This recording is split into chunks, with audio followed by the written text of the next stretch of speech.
Because I was afraid of being behind, I was paralyzed by my own potential for 2 years. I have always wanted to start a YouTube channel, but I thought I was too late. But what do I know about YouTube? So 4 passions later, a few failed attempts at side hustles, a failed Etsy business, a website design, here I am, starting this YouTube channel. Do I think it's too late? Absolutely, I still think that. But this time, even though I think it's too late, I'm doing it anyway. If you have the same problem as me, and if you're obsessed about spending your time in the most meaningful way possible, you might have time anxiety. And you know what? It's much deeper than you think. As someone who has experienced the same thing, let's talk about it. For the past 2 years, I have been telling myself, I will start a YouTube channel one day. Any day, but not today. Why? Because I know nothing about building a YouTube channel. Who is going to watch my videos and how am I going to make money from it anyway? Instead of starting my channel, I listen to the voice in my head that says, use your time to make money. Use that spare time to build your dream of becoming a digital nomad. but guess what? Here I am, 2 years later. I have dumped all of those side hustles into the bin simply because they didn't feel right. I have absolutely no joy when I was pursuing them. And $1,000 wasted on courses and my time on it. I quit after a few months because I just didn't feel right. This time I'm doing YouTube for me, not for the money, not for anyone else. And I guess that if I have started this YouTube channel when I wanted to, I would probably have about 10,000 subscribers by now. Turns out what I was experiencing, researchers have a name for it. It's called time anxiety. Time anxiety is a constant battle of evaluating, am I doing enough with my time? Is this the best way I can spend my time? We fear that it's too late to start a new career, to start a YouTube channel, to work out, and to learn a new skill. So what does this mean? It means that we're constantly comparing ourselves to our peers, and it feels like we haven't done enough. This feeling we can't shake off.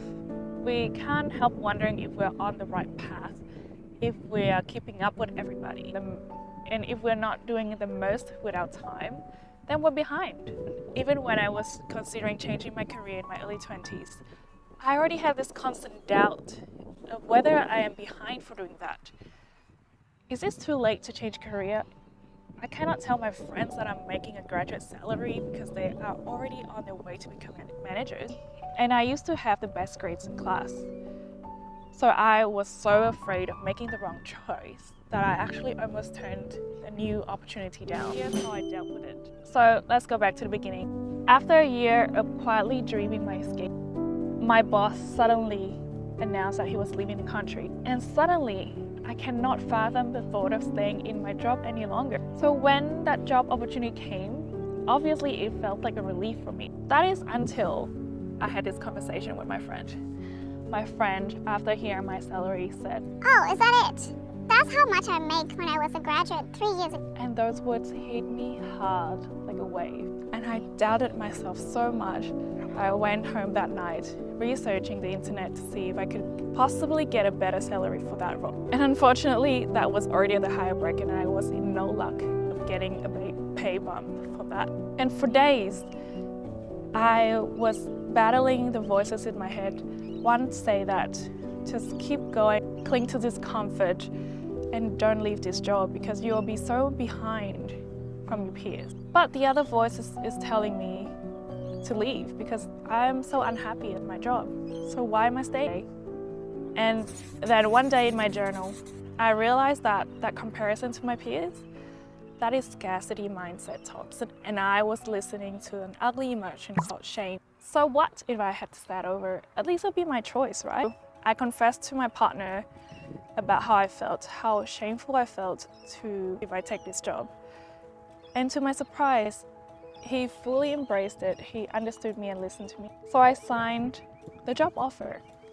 I felt this relief, this sense of peace within me, knowing that I have made a choice for myself and not for the sake of someone else. And I am not ashamed by my choice. So in my opinion, time anxiety is tied to something much deeper that's deeply wrong within our society. That moment with my friend that is scarcity culture speaking. We're constantly comparing ourselves with other people, with their highlights, with their beautiful Instagram stories, with their careers, and where they are in life. That we forget that we are all on different paths. And I first learned about scarcity from the shame researcher Brené Brown in her book, Daring Greatly. She had a beautiful quote from Lying Twist, that scarcity is a great lie. We spend most of the hours and the days of our lives hearing, explaining, complaining, worrying about what we don't have enough of. This put our productivity on a pedestal. Our perceived productivity is now becoming a measuring stick of our self-worth. So these constant messages from the world, it is making us feel like we're behind. But not only society, scarcity also breeds within us a very ugly, deeply rooted emotion that many of us experience. And that is called shame. And Brené Brown puts it perfect. It is an intense, painful feeling or experience of believing that we're flawed and therefore unworthy of love and belonging. Shame is the loud voice in your head that says that it is you. It is who you are. It says that you are not worthy of love, that you shouldn't tell anybody. It silences you, it isolates you, it makes you withdraw from people because you're afraid they'll find out. Instead, shame makes us hide, makes us withdraw, makes us numb, compare ourselves to others and become perfectionists. It is the vicious cycle. We can't ask for help or celebrate our progress. Do you have an ability to learn quickly? Often have many hobbies or switch between them very frequently. And maybe you could even get bored after you have reached certain mastery in that skill. If so, you might be a multi-passionate. Just like now, if you're sitting there thinking, this is me. I feel so behind, but I also have 12 different interests.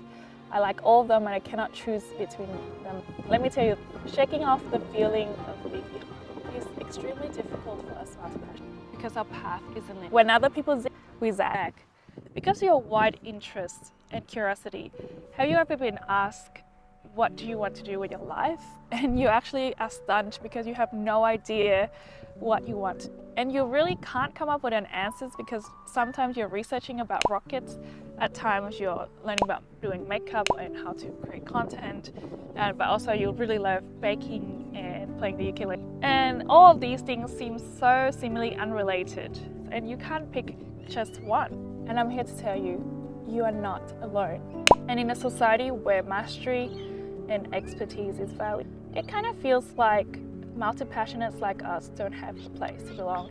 We feel left out, we feel less off, we're behind, we are not making the most of our time and we're not productive because we cannot stick to one thing.